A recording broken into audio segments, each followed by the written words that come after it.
Le cerveau est une machine extraordinaire. Il est le siège de l'intelligence et de la pensée que l'on dit créatrice. Est-il possible qu'une si belle machine puisse s'enrayer au point de nous tromper ?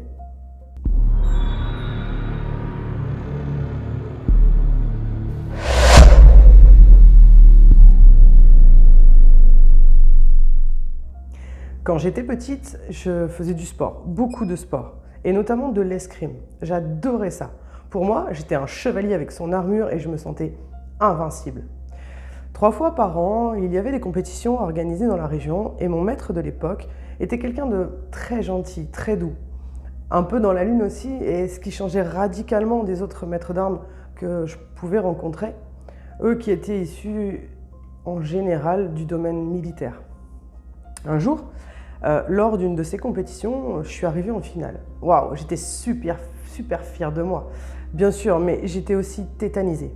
Parce qu'en finale, tout le monde regarde le match et pour moi, à cette époque, le regard des autres me faisait perdre mes moyens. Qu'est-ce que les gens allaient bien penser de moi? Et si je perdais, qu'est-ce qui se passerait? Que dirait mon père, celui qui me suivait sur toutes mes compétitions? Qu'est-ce qu'il penserait de moi?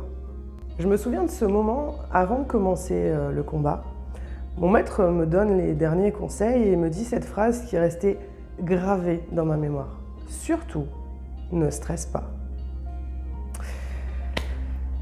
C'est un peu comme si, là, maintenant, je vous disais de ne surtout pas appuyer sur le bouton « Vous abonner », de ne pas activer la petite cloche et encore mieux, de ne pas penser à la sortie de ma prochaine vidéo qui vous intéresserait encore plus.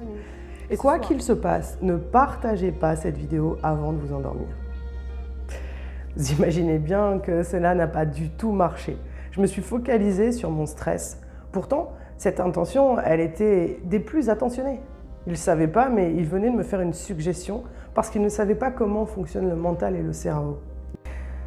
Bien des années plus tard, je me suis formée à l'hypnose et c'est mon métier actuel. C'est là que j'ai compris en partie que si on n'apprend pas à contrôler notre cerveau, c'est lui qui nous contrôle.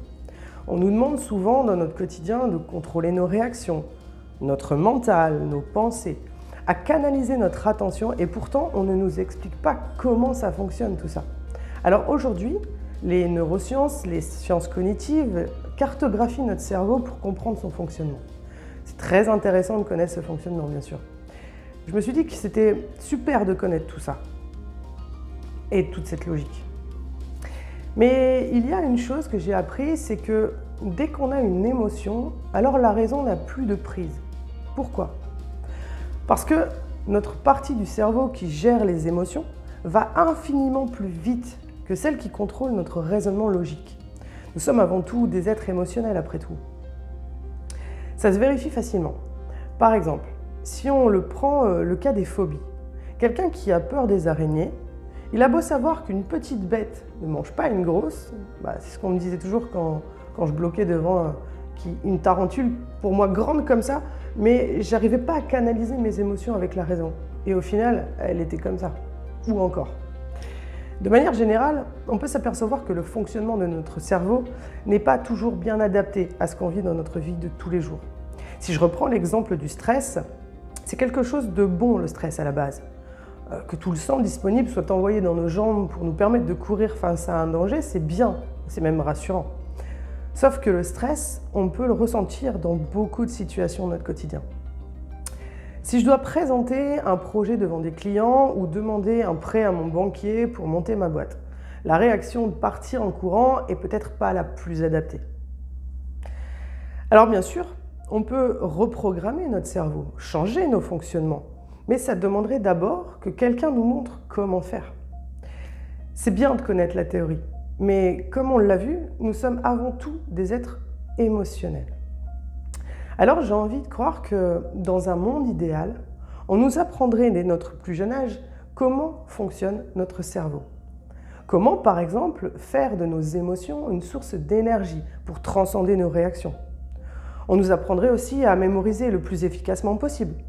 On nous apprendrait qu'il y a une mémoire visuelle, une mémoire auditive, mais aussi une mémoire corporelle des émotions. On nous montrerait enfin que lorsqu'on couple une mémoire à la mémoire du corps, alors c'est encore beaucoup plus efficace. Dans ce cours passionnant, on pourrait avoir des étapes graduelles qui nous feraient gagner du temps. On pourrait ensuite apprendre à gérer nos émotions en transformant par exemple le stress en confiance. Si on faisait ça, on pourrait complètement changer notre rapport au monde et à nous-mêmes. Ce serait magique, non? Encore une fois, ça soulèverait un autre problème. Nous sommes toujours des êtres émotionnels. Sous-entendu, on a beau savoir comment ça marche théoriquement et mécaniquement, nos émotions nous font avoir une réaction aux événements que nous vivons. Donc, la théorie ne suffit pas. Cette question est au cœur de beaucoup de générations et d'époques. Des solutions ont été trouvées. Dans certaines civilisations, on appelle ça de la méditation. Et il est apparu toutes sortes de méditations, la pleine conscience, le zen, le yoga. Certaines personnes ont aussi utilisé des psychotropes ou toute substance nous permettant de faire taire notre mental et surtout nos émotions. L'alcool, les drogues. Toutes ces activités ou substances ont un point en commun, c'est celui de modifier nos états de conscience. On sait aujourd'hui que 95% de nos actions quotidiennes sont générées par quelque chose que l'on nomme l'inconscient. Ça veut dire que 95% de notre temps, nous sommes un peu comme sur pilote automatique. Nous savons aussi que dans notre état normal, il est difficile d'agir sur la partie plus inconsciente qui nous constitue. Comme si nous étions séparés en deux, entre le conscient et l'inconscient. Pas plus tard que ce matin, pour arriver à mon cabinet de thérapeute, j'étais en voiture, sur un trajet que je connais par cœur, et mon mental est un peu parti faire un tour. On pourrait dire que je suis parti dans mes pensées, et pourtant j'ai continué à rouler, et je suis même arrivé à destination en un seul morceau. Je me suis garé, et en coupant le moteur, je suis revenu à moi, ne sachant pas du tout ce qui s'était passé pendant mon trajet. Je ne sais pas si je me suis arrêté au feu, ou si celui-là était rouge ou vert d'ailleurs. J'ai juste fait confiance à mon corps qui savait très bien ce qu'il avait à faire. C'est aussi ça, la mémoire du corps. Et je suis sûre que ça vous est déjà arrivé. Si ça vous est déjà arrivé, alors on peut dire que vous avez vécu un état modifié de conscience et que dans cet état particulier, alors il existe un pont entre conscient et inconscient qui nous permet d'agir sur des choses qui habituellement échappent à notre contrôle. On pourrait dire que cet état modifié qu'on appelle dans notre société de l'hypnose est comme une mise en application de ce qu'expliquent aujourd'hui les neurosciences. Alors, l'hypnose souffre de clichés véhiculés par beaucoup de mythes et de spectacles. Mais si on va un petit peu plus loin, l'hypnose vient du grec hypnos, qui était le dieu du sommeil. Mais c'est aussi le seul qui restait éveillé quand tous les autres dormaient.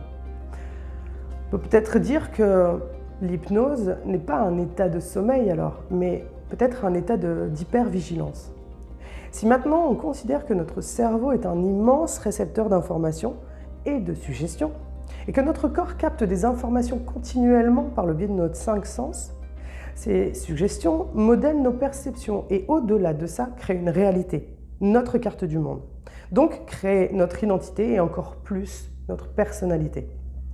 On pourrait dire alors que notre personnalité est constamment modelée par les perceptions que l'on a de notre extérieur, des suggestions extérieures. Le personnage que l'on incarne est le résultat des milliards de suggestions que l'on reçoit inconsciemment de manière positive ou non d'ailleurs. Persona en grec, ça veut dire masque.